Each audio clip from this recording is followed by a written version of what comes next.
The sun was already high over the Bay of Bengal when the Iris Dina reached the outer assembly area. Behind them, Vishakhapatnam had faded into a thin gray line on the horizon. Ahead, the fleet was already forming. Warships from dozens of nations stretched across the calm water in long, perfectly spaced lines. Helicopters moved slowly above the formation, while smaller escort vessels guided ships into their assigned positions. Lieutenant Ali Rahmani stood on the bridge wing beside the captain, studying the enormous formation. "It looks even larger out here," Ali said quietly. Zari nodded. "Fleet reviews are best seen from the air," he said, "but sailors understand them from the sea." Turning chaos into geometry. It looked effortless now, but 2 days earlier, it had required an enormous amount of planning. Commanders from more than 40 participating navies had gathered inside a planning room at Eastern Naval Command. A large digital map of the Bay of Bengal filled the wall. Indian officers assigned each ship an exact location: latitude, longitude, heading, distance from neighboring vessels. "Ships will maintain 500 to 1,000 meters spacing," the operations officer explained. A Philippine Navy captain raised a hand from the back of the room. "And if someone drifts?" The Indian officer shrugged. "Then everyone drifts." The room laughed. It sounded like a joke, but it was the truth. When you place 52 warships into formation at sea, precision becomes a shared responsibility. The formation. Now the plan had come to life. 6 enormous columns of ships stretched across the water nearly 22 kilometers off the coast of Visakhapatnam. Each line contained a mix of navies: Indian destroyers, Japanese frigates, Australian patrol ships, Vietnamese vessels, Russian corvettes, Sri Lankan patrol craft, and among them, the formidable Iris Dina. Ali studied the formation. "This must be visible from space," he said. One of the sailors beside him nodded. "Probably is." From above, the fleet would have looked like a perfectly ordered grid floating on the ocean, a naval parade waiting to begin. Finding their place. On the bridge, officers studied their navigation screens. The assigned coordinates flashed on the display. "Closing anchor position, 200 meters, the navigator reported. Commander Zari nodded. "Slow ahead." The frigate eased forward carefully. Other ships were doing the same thing across the formation. It was a strange sight. Warships that normally moved aggressively now crept into place with almost delicate precision. "Anchor ready," came a call from the deck. Ali glanced over the side as sailors prepared the heavy chain. "Position reached," the navigator said. Zari gave a small nod. "Drop anchor." The windlass roared to life. Nearly 3 tons of forged steel plunged toward the seabed, dragging hundreds of meters of heavy chain behind it. Each link weighed as much as a small suitcase. A moment later, the vibrations spread through the hull as the anchor bit into the mud far below. Moments later, the Iris Dina settled into place, perfectly aligned with the ships beside it. Among the world's navies. Ali noticed something. They were not at the front of the column, but they weren't at the back either. "Commander," he said, studying the ships ahead of them, "why are we in the middle?" Zari folded his arms and glanced down the long procession of gray hulls. "Diplomacy." Ali waited. "In fleet reviews," Zari explained, "ships are mixed together. No blocks, no alliances. It's meant to show cooperation." He pointed along the formation. An Indian destroyer led the section. Behind it steamed Iris Dina. Astern of them followed an Australian frigate. Farther back, a Sri Lankan patrol ship held station. "Different flags," Zari said. "One formation." Ali nodded slowly. It was an elegant display of unity, even if everyone in the fleet knew that beyond the ceremony, the politics of the world's navies were far more complicated. Preparing the ships. By mid-morning, the sea had turned into a massive ceremonial stage. Orders echoed across every vessel. "Dress ship!" Colorful signal flags were raised along the mast lines. Crews moved quickly across the decks. White uniforms replaced work clothes. Caps were straightened, boots polished. Soon, thousands of sailors lined the rails of the fleet. From ship to ship, every crew looked almost identical. Ali looked across the water.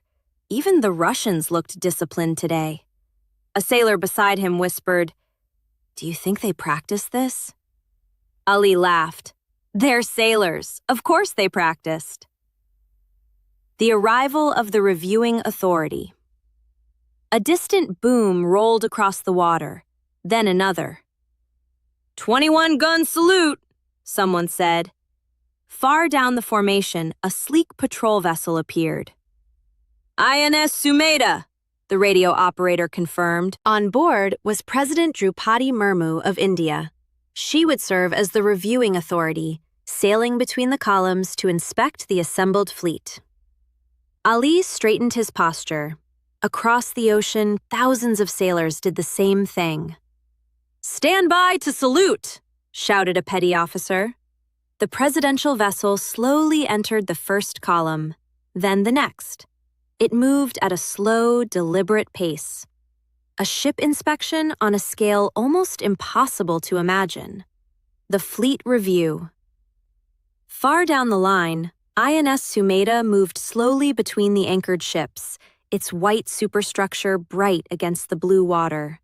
On its upper deck stood President Draupadi Murmu, India's head of state and constitutional supreme commander of the armed forces.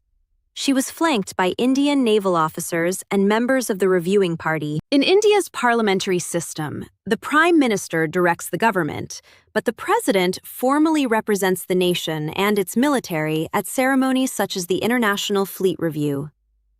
The loudspeaker crackled. "Hands to saluting stations!" Along the rails of the Iris Dana, sailors straightened instantly. White uniforms stiffened. Conversations disappeared. The entire ship seemed to hold its breath. On the starboard bridge wing stood Commander Abuzar Zari, the ship's commanding officer. Beside him stood Rear Admiral Shahram Irani, the senior Iranian officer present for the review. Irani watched the approaching vessel in silence. For a moment, his mind drifted back nearly 4 decades. He had been a young naval officer during Operation Praying Mantis in 1988, when the United States Navy had struck Iranian forces in the Persian Gulf during the final months of the Iran-Iraq War. Several Iranian ships had been destroyed that day. It had been one of the largest naval clashes involving the United States since World War II. Irani rarely spoke about it, but watching dozens of foreign warships gathered peacefully on the ocean stirred something in his memory. He leaned slightly toward Zari and spoke quietly enough that only the captain could hear. "I have seen fleets before," Irani said quietly. Zari glanced over. "During the war?" Irani nodded. "But never like this." He looked across the harbor, where ships from dozens of nations sat in careful rows. Those fleets were preparing for battle. This one is gathered for peace. Both men turned back toward the approaching vessel. "Ship's company! Attention!" Zari called. Boot heels locked across the deck. The presidential vessel glided closer, its engines barely audible over the gentle slap of waves against steel hulls. Ali could now clearly see the president standing at the rail of Sumeda, observing each ship as it passed. "Salute!" In a single motion, hundreds of Iranian sailors raised their hands. Across the 6 great columns of the fleet, thousands of sailors from dozens of navies were doing the exact same thing. An ocean of white gloves lifted in perfect synchronization. For a brief moment, the 2 ships moved side by side. President Murmu returned the salute. Then, INS Sumeda continued down the column toward the next warship. The command came quietly. "Carry on." Hands lowered. The rigid stillness on deck softened as sailors allowed themselves to breathe again. Ali exhaled and looked down the endless line of ships stretching across the sea. "Well," he said under his breath, "that was something." The petty officer beside him chuckled. "Enjoy the quiet part," he said. Ali glanced over. "Why?" The sailor nodded toward the distant shoreline, barely visible on the horizon. "Because tomorrow," he said with a grin, "the whole city throws a parade." Another sailor laughed. "Parade? More like a party." The sail passed. After the presidential fleet review concluded, the long lines of anchored warships slowly came to life. Across the formation, anchors were weighed one by one. Heavy chains rattled through hawse pipes, while deck crews guided them aboard. Tugboats moved cautiously between the hulls, and signal flags fluttered as ships acknowledged instructions from the exercise control vessels. Soon, the fleet began to move. 52 warships eased ahead at low speed, settling into a slow sail-past formation as they cleared the review area. Helicopters circled above the formation, while smaller patrol boats maintained spacing between the larger vessels. Aboard Iris Dina, the bridge team watched the ordered lines of ships begin their gentle procession across the calm water. But in the engineering spaces below, the crew had noticed something else. One of the gas turbines had begun to complain again. It was not serious enough to halt the ship, but the vibration alarms flickered briefly as the engineers adjusted the load between the turbines. The problem had surfaced earlier in the voyage and seemed unwilling to disappear completely. The engineering officer reported the situation up to the bridge.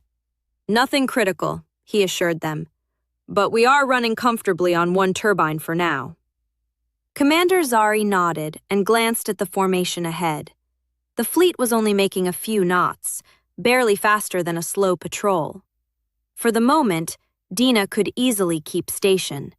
And so the Iranian frigate joined the procession, moving quietly among the warships of dozens of nations as the sail-past began across the waters of the Bay of Bengal.